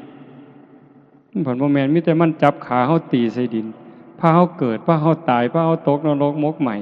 เกิดมามีแต่โลกแต่ไผ่นี่โยมไม่ออกเพิ่นถามว่างั้นบ่ไปเดินทุดงค์นำเพิ่นบ่เพิ่นไปจังได๋ตั้งแต่ย่างขึ้นมานี่ยังกุจุกะจะคันย่างบิณฑบาตมาบิณฑบาตมื้อนึงต้องเซา2 มื้อโยมอาตมาบาปหลายจังว่าคันบางมื้อบ่หาแต่ได้ปานนั้นเด้คันย่างตีนเป้าแน่จักหน่อยย่างหม่องบ่นี่แน่กึกกักมื้อนั้นไปเบิ่งเขาเฮ็ดภูเขาย่างไปซองนั่นซองนี้เฮ้ยบ่พอ10 นาทีไปบ่เป็นแล้วจักเป็นย้อนบาปย้อนกรรมอันใดย้อนผิดศีลผิดธรรมมาก่อนนั่นล่ะก็เลยเป็นแนวนั้นจังว่ามันเป็นตาย้านมันส่งผลทั้งหมดโยมเคยเว้าอยู่อันหนึ่งที่พระพุทธเจ้าเพิ่นบอกว่าขึ้นชื่อว่ากรรมแล้วจะมากก็ตามจะน้อยก็ตามจะไม่ให้ผลนั้นไม่มีสัพพังนรานังสัพพลังสุจินังนกัมมุนาอากินจนะโมฆะมัตถิขึ้นชื่อว่ากรรมแล้วจะมากก็ตามจะน้อยก็ตามจะไม่ให้ผลนั้นไม่มียกตัวอย่างให้ฟังผู้คนก็สิได้ยินแล้วก็ซ้ำเรื่องใส่เบ็ดซ้ำเรื่องใส่เบ็ดโทษมือก็ได้รับผลบ่แล้วไม่ออกเป็นอยู่ว่ากัดปากเจ้าของนี่แม่กัดลิ้นเจ้าของอาตมานี่ซ้ำกินน้ำก็กัดอยู่มื้อเช้าก็กัดข้างนี่กัดพิศพแซ่บปานใดภาษากินน้ำตั้งแต่นอนหลับๆก็ลั่นกึบใส่คือเห็นตั้งแต่ใส่เบ็ดตอนนั้น ปากกบปากปลามันสีกมันขาดเนาะสอดกับสอดข้างเขียดเอาเขียดแกหน้ามาใส่เบ็ดประคอเขากำลังตั้งกกตั้งกอแดดแอมแซมตอนบ่ายหนึ่งบ่ายสองนี่ปลาคอมันกินดีเขียดทั้งเตือก็ได้เขียดโมน้อยทั้งเตือก็เขียดแกหน้ากอข้างมันตีนมันกระดีดน้ำเจ็บป่ามันได้ยินมันก็มาวิ่งมาโลดสวบกับกินเขียดแต่ว่าปลากระติดเบ็ดตั้งเตือกับบ่อหอยปากมันหอยข้างมันหอยก้นมันตรงนี้แต่มาเห็นแล้วปากนี่เห็นแล้วก้นก็เห็นแล้วจับเม่งกระบี่ผู้ใดเคยเห็นไม่ออกนี่สิบ่ดื้อปานใดดอกเนาะบ่คือซุ่มผู้ชายเนาะแต่เป็นเด็กน้อยนี่จักแนวจังสีบ่มีผู้ใดบอกให้เฮ็ดได้มันหันมึนเนาะย่องจับปึ๊บดึงก้นออกปั๊บหญ้าเสียบปั๊บปล่อยบาดนี้ม้วนปะโทปะท้ายบัดมันเอาคืนเป็นจังไดบัดให้มันเอาซ้ำนี่เด้ออย่าหลายกว่านี้เด้อไปอินเดียปีกายขี่รถจากบ้านเฮาไปลงกรุงเทพขี่เครื่องบินไปลงโกลกัตตาขี่รถจากโกลกัตตามาขยายยังบ่ทันฮอดดอกระหว่างเครื่องทางมันเป็นสีคันๆก็ว่าสีเก่าเนาะเอามือมาซุ่นปุ๊บปั๊มขึ้นเลยไข้ขึ้นมาจังซี่ซ้ำนี่ล่ะปวดคันๆเจ็บบ่ฮู้จักอาตมาบ่ฮู้มันเป็นอันใดก็เลยถามคนพระฤทธิ์ดวงทวารเป็นแนวใดมันบ่แม่นมันอยู่ผิวหนังนอกๆมือที่หามันแตกกันทั้งเลือดทั้งหนองเนาะสอดสบงมาใส่ผ้าจีวรทั้งเหม็นพุ่นมันเน่าเนาะจากนั้นมากก็สิเดือนละเทื่อปวดขั้นกันมากแล้วก็แตกบัดฮอดซุมื้อนี่5 มื้อเทื่อ4 มื้อเทื่อโอ้ตั้งแต่เอามือไปค้ำมือเลือดแดงจึงครึ่งเอาไปโหลดเด้อเขียดเลยว่ะมึงที่ละโยมภาษาซ้ำนี่ได้นี่อันเธอไปตัดขี่กระเดือนเป็นขุเป็นถังใส่เบ็ดกบเบ็ดปลาแบบนี้โอ้จากมันสิมาเอามือได้เนี่ยนี่ตั้งแต่เป็นเด็กหน่อยก็ย่านแน่บ่ย่านแน่ดอกเฮาก็ว่าอยากให้พ่อแม่ได้กินตั้งแต่เพิ่นมีไก่สิขาไก่สู่เพิ่นกินทั้งย่านทั้งหานเพิ่นตีค่อยๆตีแห้งๆมันยังจะตายยากกว่านี้ปวดหัวสันตัวบัดน่ะอีหลีอะโยมเอาโดนฟื้นตีทั้งเธอสิตีก็ย่านมันตายคันบ่ตีก็ว่าสิกินมันตีแห้งมันห้องก็ย่านมันแต่พอสุดท้ายก็เอาจนตายจนได้หั่นล่ะวะมันจะมาปวดหัวอยู่เรื่อยนี้บ่พ้นดอกยายเล็กๆหน่อยๆจังซี่เฮาสิใส่แนวใดถามว่าเฮ้ยยายไปสอนได้ปลาลูกคอกก็ว่าแต่เจ้าของหมานแหละเจ้าหั่นได้หัวขี้โพกระบีบขี้แกะหมานได้เมี่ยงหนังง่อมได้เมี่ยงข้าวสารกะวานใส่ปากโลดดินเงาๆก็หย่ำเลยจักบ้าจักดีเนาะเบิ่งกระไดคนนี่ว่าโอ้คิดไปจะแม่นมันหลายนั่นติ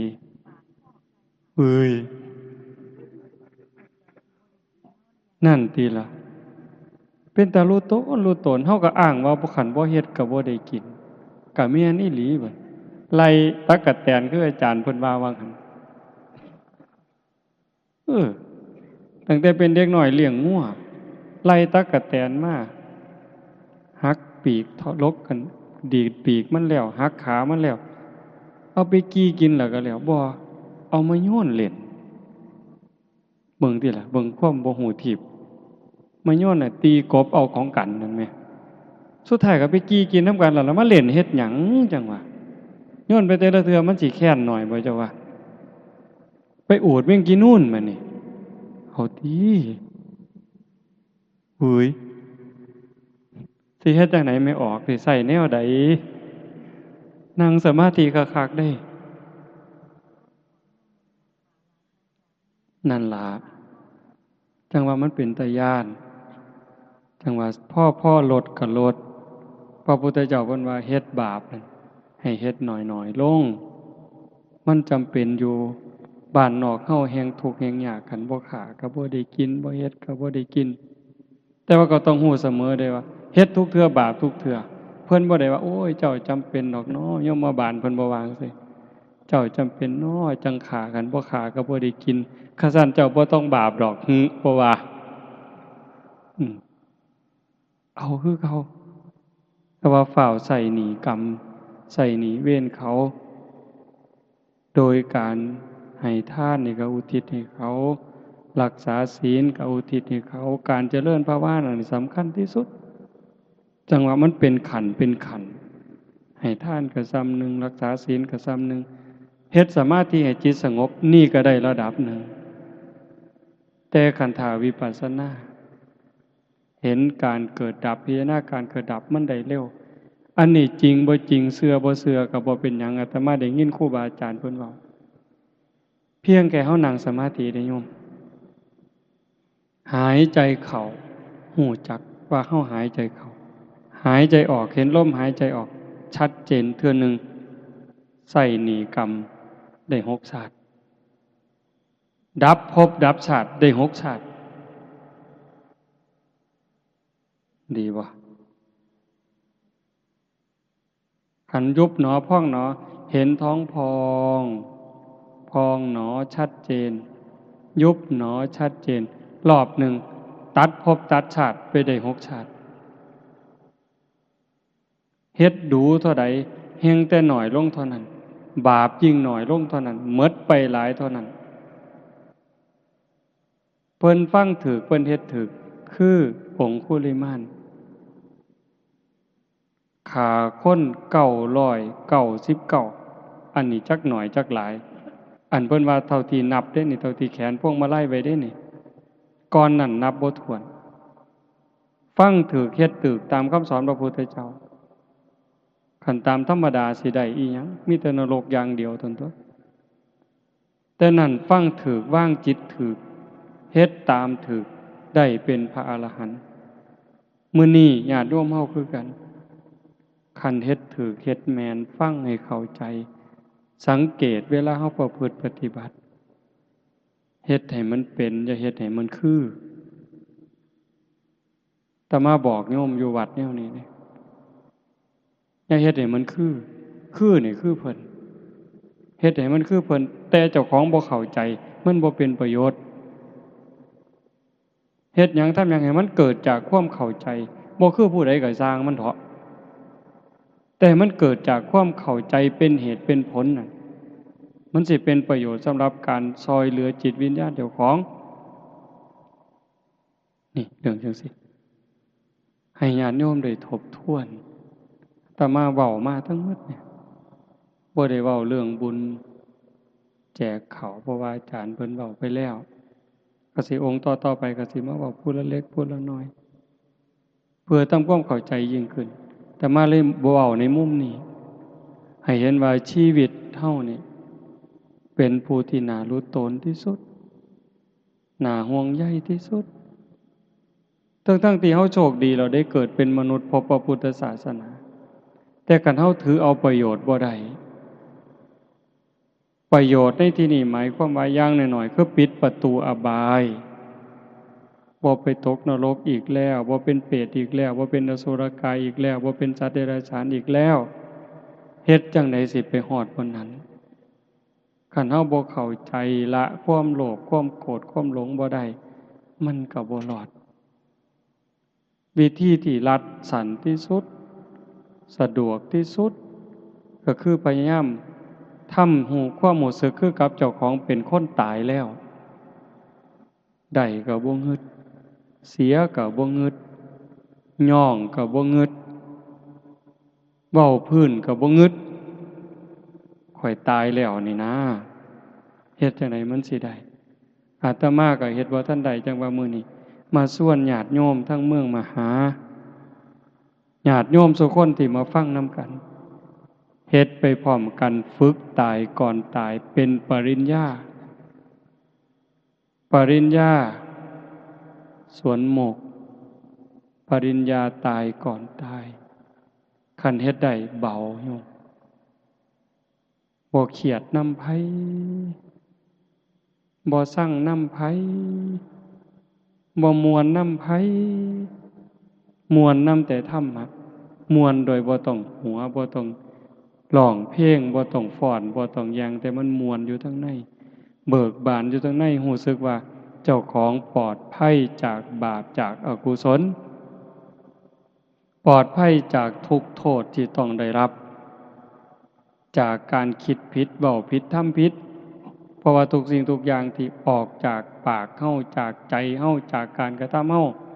ที่ถึงพร้อมโดยเจตนามันมีความถูกต้องอยู่เสมอให้ถูกต้องมาก่อนดีสิเฮ็ดหยังทำหยังคือกันให้ถูกต้องจังต่อโดยดีงามถูกต้องดีงามอย่าให้มันดีอย่างเดียวคันดีอย่างเดียวบ่ปลอดภัยจังสั่นมื้อนี้ใส่เวลามาประมาณ1 ชั่วโมงครึ่งก็คือสิสมควรแก่การเวลาอีก15-16 นาทีก็สิ6 ทุ่มขออนุโมทนาสาธุกับญาติโยมผู้เป็นเจ้าภาพโยม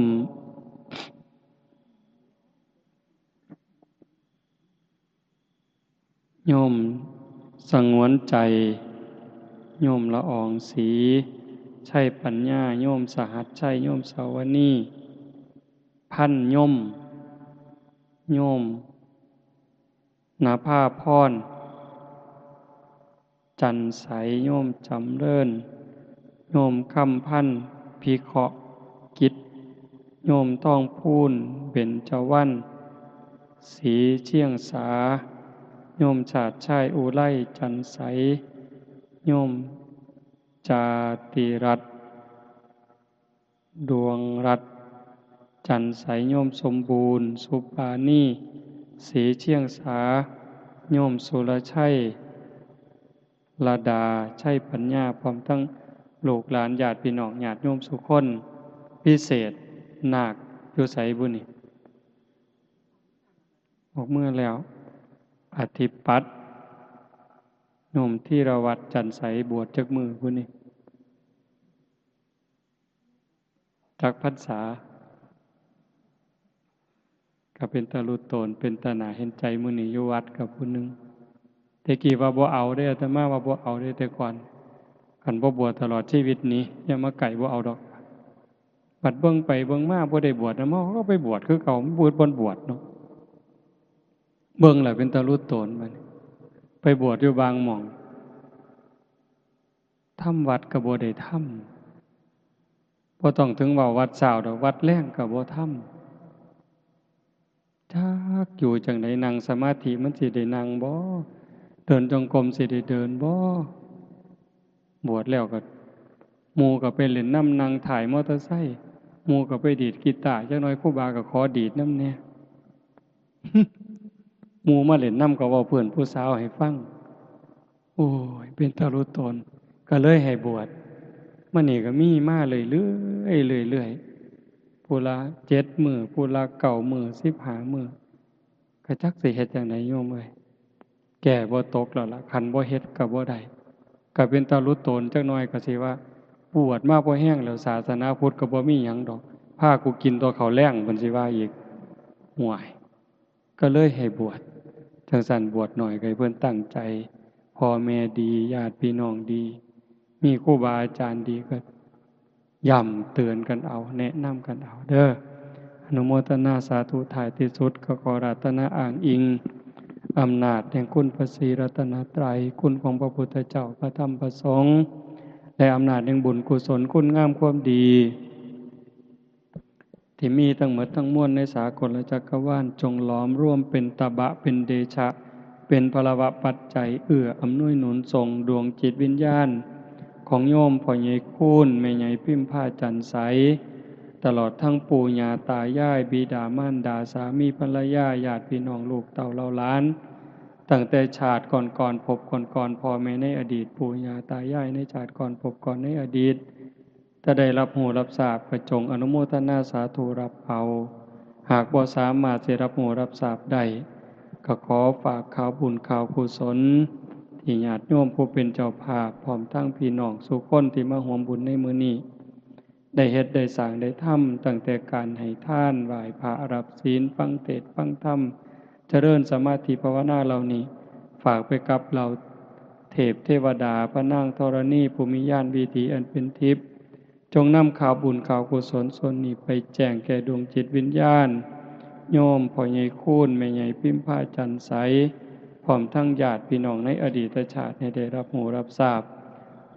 แล้วจงอนุโมทนาสาธุรับเอาหากว่ามีความทุกข์ก็ขอบุญกุศลส่วนนี้จงถ่ายถอนให้ได้พ้นไปจากความทุกข์หากว่ามีความสุขดีอยู่แล้วก็ขอบุญกุศลส่วนนี้จงส่งเสริมให้เพิ่นได้มีความสุขยิ่งขึ้นไปสุดท้ายก็ขอบุญกุศลเหล่านั้นจงสะท้อนย้อนกลับมาปกปักรักษาคุ้มครองเจ้าภาพพร้อมทั้งญาติโยมทุกคนจงเป็นผู้เจริญงอกงามในจตุรพิธพรชัยคืออายุวันนะสุขภละปฏิภาณธรรมสารสมบัติเป็นผู้มีสัมมาทิฏฐิได้มีโอกาสประพฤติธรรมปฏิบัติธรรมไม่ได้เข้าถึงธรรมที่บ่ทันได้เข้าถึงได้หูแจ้งธรรมที่บ่ทันได้หูแจ้งจนสามารถนำตนให้พ้นทุกข์ได้มีความสุขกายสุขใจปรารถนาสิ่งหนึ่งประการใดหากเป็นไปโดยชอบประกอบโดยธรรมก็ขอให้ความหวังความปรารถนานั้นจงสำเร็จทุกๆประการโดยทั่วกันทุกท่านทุกคนเถิดสาธุ